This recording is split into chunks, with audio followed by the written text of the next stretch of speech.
Question 8 of exam 2 is asking to explain 3 of the neural adaptations to resistance training and how those adapt to resistance training. So, there's actually 4, but we're only going to talk about 3 neural adaptations. 1 being motor unit recruitment, 2 being motor unit firing rate, and 3 being synchronization. And the goal of this, we're going to be talking about muscle fiber types, which I just talked about in video 7, but basically you have type 1 fibers, which are slow twitch, and then type 2 fibers, which are fast twitch, and then type 2X or 2B, however you want to call it, as your super fast twitch ones. But first, for our first one, we're going to talk about motor unit recruitment and how this reacts to resistance training. Is that if we have an increase in the number of motor units activated, that's going to lead to an increase in the number of muscle fibers being activated, because a motor unit is just one neuron and all the different fibers that it innates. So these two together is also going to lead to an increase in force production, which is what we want for resistance training.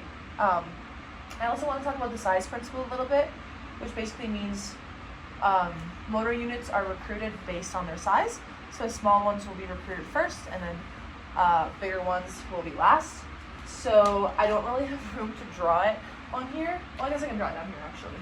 So if this axis is the percent, or like the recruitment of motor units, and then down here would be like force and then recruitment. Type 1 would look like this.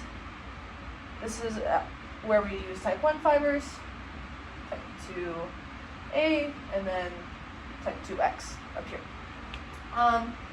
For number 2, motor unit firing rate. It's basically the rate at which the neurons are signaling the muscle, and that's measured by pulses per second. On average, it's about 30 to 50 pulses per second. But if it's super rapid, it can get all the way up to like between 100 and 200 pulses per second. Type 1, like their slow twitch muscles, they're going to have a slower motor unit firing rate, and type 2 and type 2X are going to have a much faster firing rate. And motor unit synchronization, I just think of this as being in sync.